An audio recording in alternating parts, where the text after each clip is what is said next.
ഇതാണ് ലക്ഷ്മി. നല്ല പെറ്റൽ കൗണ്ടുള്ള ഒരു വെറൈറ്റിയാണ് ലക്ഷ്മി. ഇത് ഞാൻ കാണിക്കാൻ കാരണം ഞാനൊരു വളം കൊടുത്തിരുന്നു, DAP.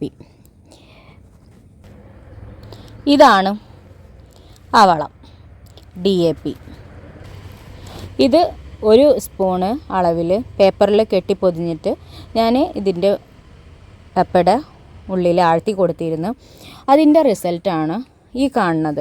നന്നായിട്ട് ഗ്രോത്ത് കിട്ടിയിട്ടുണ്ട്. ഒരാഴ്ച കഴിഞ്ഞതിൻ്റെ റിസൾട്ടാണ്. ഒരാഴ്ച മുന്നെയാണ് ഞാനിത് കൊടുത്തത്. അപ്പോൾ നന്നായിട്ട് ബ്ലൂമിങ് ചെയ്തിട്ടുണ്ട്.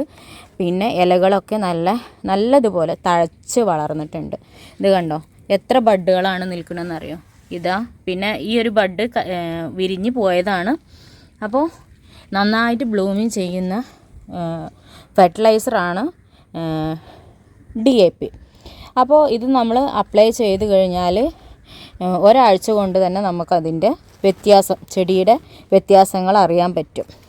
അപ്പോൾ എല്ലാവരും ഈ ഒരു വളം ഒന്ന് ഉപയോഗിച്ച് നോക്കിട്ടോ. അപ്പോൾ ഏത് പൂക്കാത്ത വെറൈറ്റിയും ഒന്ന് പൂക്കാൻ നല്ലതാണ്. പിന്നെ സൺലൈറ്റ് പ്രധാനമാണ് കേട്ടോ. ചെടിയുടെ വളർച്ചയ്ക്കും അതേപോലെ തന്നെ നല്ല ഹെൽത്തി ആയിട്ടുള്ള പ്ലാന്റുകൾ വരാനും വേണ്ടിയിട്ട്, ഫ്ലവേഴ്സും വരാൻ വേണ്ടിയിട്ട് ഉപയോഗിക്കുന്ന ഒരു വളമാണ് DAP.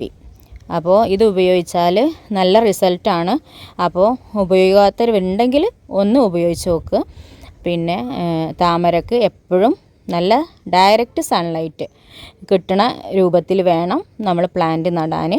അങ്ങനെയാണെന്നുണ്ടെങ്കിൽ നന്നായിട്ട് റിസൾട്ട് കിട്ടും.